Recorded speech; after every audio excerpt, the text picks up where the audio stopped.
Hey everyone, welcome back for another recipe with me, the Food Genie. So today we're going to make a garlic monkey bread.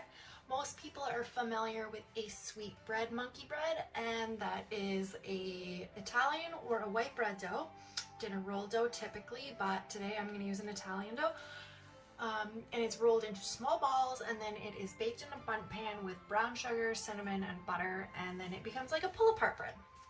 So today I'm going to show you how to make a savory version of that. It's a garlic butter, garlic parm pull-apart bread, or a garlic parm monkey bread. So for today's recipe, you will need about a pound of dough. Italian dough, French dough, or white bread dough or dinner roll dough are your best options. Then you will need about a quarter cup of butter. You'll need flour just to keep the dough balls separated. You'll need an array of spices of your choosing usually, but today I'm going to suggest Italian seasoning.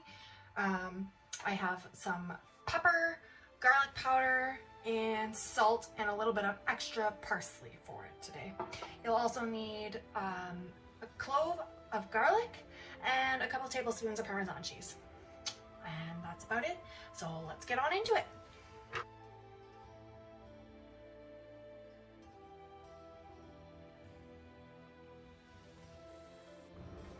So in a large bowl, I've taken my 1 pound of Italian bread dough and I've broken it off and rolled small balls, somewhere between a ½ inch and like an inch in size. And then I just sprinkled over a couple tablespoons of all-purpose flour just to keep them from sticking extra. They are starting to stick a little bit right now just because I've had them in the bowl for about half an hour or 45 minutes, just rising a little bit. So what I'm going to do is I'm just going to add a tiny bit more flour and just toss them to get them to separate. If you have to pull a few apart, that's just fine. It's really not a big deal to just re-roll real quick. A bunch of them got stuck together. Happens. Like I keep telling everybody, I'm not a chef by any means. I'm a home cook. I will have the same flaws as you guys do in my kitchen, I promise. Okay. So everybody's nice and separated. Everybody's got a little bit of flour action. That's where we want to be. I'm just going to set this bowl off to the side here. And in a small bowl here, I've got about a quarter cup to ½ cup of butter. I'm not sure. I just kind of guesstimated, but I promise in the recipe, the right description and right amounts will be there.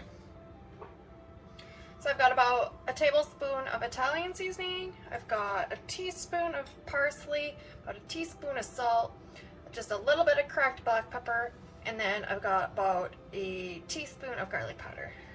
That all goes in to our melted butter. Then I've got just a couple tablespoons of Parmesan cheese.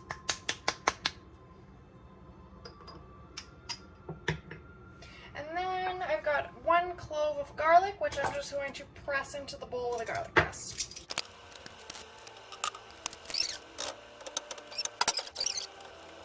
Looks like we're going to need a splash of olive oil today, just because I didn't melt as much butter as I thought, so just a little bit there, just to stretch it out. And now we're going to bring back our big bowl here. So you have two options. You can coat them right in this bowl, or you can toss them in the bundt pan first and then coat them in there. I just find that this way you get better coverage and they stick together better. My handy dandy spoonula. They might look like they're gonna stick together, which is ideal in a way because that's what the end goal is here. Just got a greased bundt pan here. Bundt pan. Alright. And then you're just kind of going to go boop, boop, boop, boop, boop. You're just going to plop them all in there.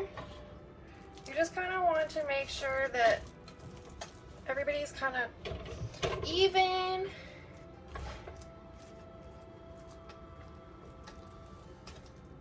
Everybody's even around the pan. That's what we want most of all. And then just go back in your bowl and collect up any leftover garlic butter here, and just make sure that that gets spread around on everybody too. Don't want anybody not to be covered in good stuff. Okay. So now this needs to sit in the pan with a clean dry towel over top. It needs to rise for a little while. All right, so now I've got all our beautiful little babies in our bun pan.